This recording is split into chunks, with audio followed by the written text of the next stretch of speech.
sports cards, trading cards. Let's just say you're looking to buy singles and you want to buy cards raw, cards that you might be looking to get graded. Here's some little tips and tricks you can use to maybe get the best possible outcome when it comes to the condition of the card you purchase. Here's a big one. I'll start with a big one. If you're buying a raw card off a seller, click on the seller's other items button, whatever it is. I'll throw it up on the screen.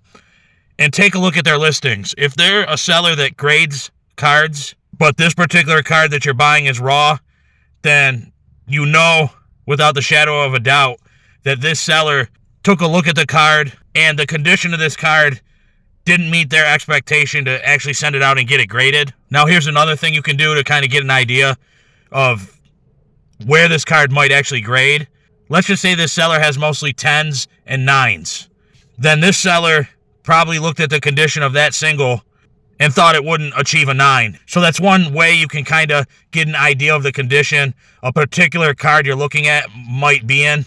But there's a few other things, and I'll touch on them real quick. Here's another one. The seller has pictures of the card, but it's either in a penny sleeve or a top loader or a one-touch, and they don't have any pictures of the card outside of the penny sleeve and the one-touch.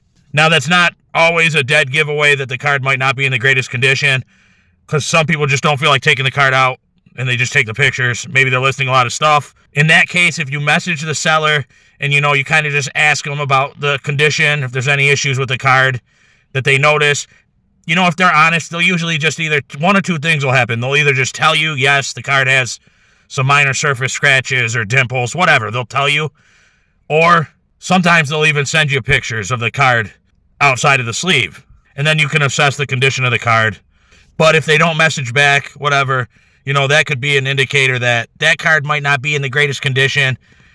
That one touch or whatever could be concealing some scratches that are actually on the card. So those are a couple little strategies you can implement when buying singles if you're looking for something that you might want to grade, something that could be gradable, or just something that's not in terrible condition that you want to add to your collection. And, buying raw cards is always cheaper than buying graded cards, at least when it comes to 10s.